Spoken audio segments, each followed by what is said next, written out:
Assalamu alaikum, brother. How can you put forward the idea of marriage when you're so early and your parents don't want you to get married, especially for brothers, because their parents say that, okay, you're not earning now, so you can't get married, you know? Yes, this is, as I said, one of the most difficult problems of our times is how do we convince our parents, women and men. We both have issues with our parents, and our parents don't understand the pressures on us, that if we don't have halal, we're going to turn to haram. If we cannot find love and romance and sexuality in a halal manner, we will turn to haram. This is human nature. 2 points. Firstly, I don't have a solution for this answer easily, but firstly, those of you who are young and in this situation, please remember how you feel now, 20, 30 years down the line when you have your own kids. Please remember this.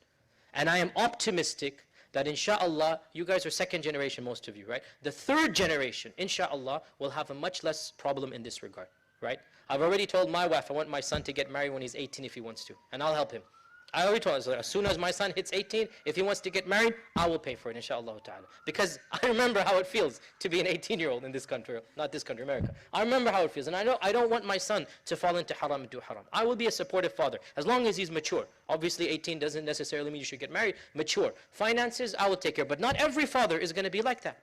And if a father is not like that, well then, the brother should realize that is his responsibility. It's not his father's responsibility to pay for his wife. It is his responsibility. So an element of truth does exist. If the father says, who's going to take care of your wife? Unless the brother says, look, I'm working 30 hours a week along with my school, I can just afford an apartment, it might not be very fancy, etc., etc., then the father should be willing. And of course, when it comes to men, Islamically, they're not required to get their father's signature. In other words, men can act independently, even though I wouldn't advise that unless the brother thinks he's going to fall into haram, right? Otherwise, please convince your mother and father that you want to get married. As for the sisters, it is a necessary condition that the wali approves. Right? And of course, this is an issue that I cannot overpass. I cannot tell you otherwise.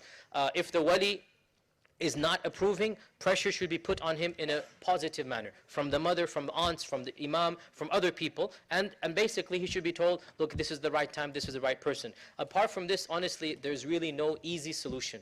And all you can do is use the weapon of the believer. What's the weapon of the believer? Dua, mashallah. Okay, alhamdulillah. With this, inshallah, jazakumullahu khairan.